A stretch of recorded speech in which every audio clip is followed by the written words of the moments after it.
most people are aware I have two primary passions in my professional life. That's the research and developing and delivery of survival skills training, and the research, developing and delivery of self-defense training. And I'm exceptionally lucky. I'm surrounded by incredibly competent people in both aspects that I'm constantly learning from, and constantly having the opportunity to improve myself, and therefore improve my opportunities to deliver knowledge to my students as well. And so I'm quite excited today that I really wanted to just introduce the launch of a new mini-series that I'm doing, that actually is beneficial to both crowds, to both the survival community and the self-defense community. And this is something I'm seeing more and more in the collaboration projects I'm looking at, is actually what is seen as two very, very separate communities have a huge amount of overlap, and there's going to be more stuff coming on that. So I'm just going to stay focused for today.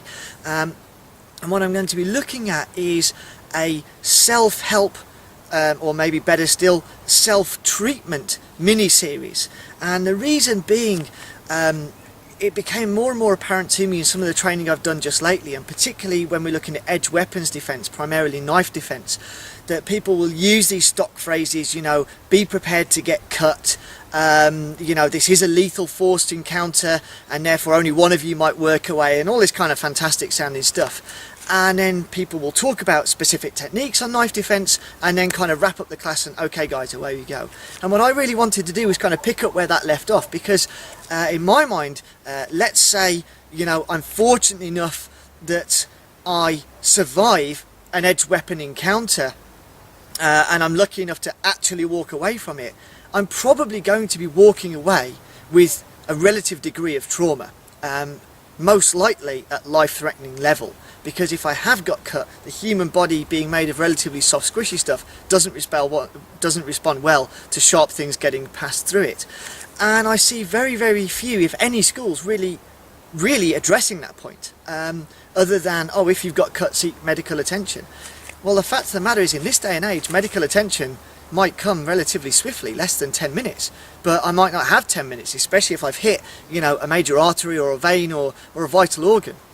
And therefore, the ability to self-help, self-treat is a critical skill.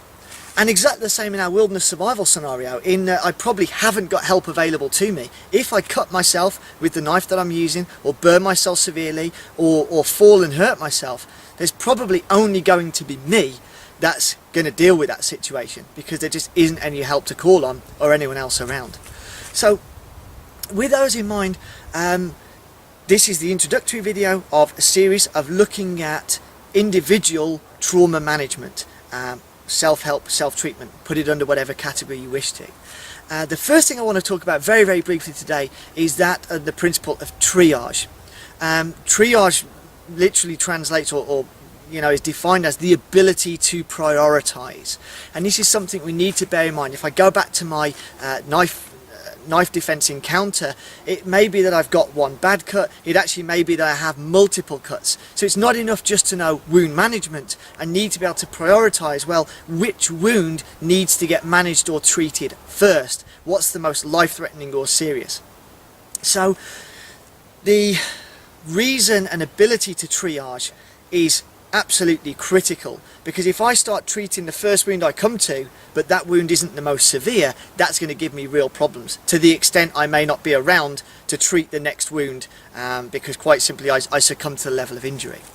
So in the context of triage, when we're self-helping, I'm going to have to give myself a complete thorough overview, and not just look, but I'm probably going to have to use my tactile senses for that, especially in regions I can't actually see.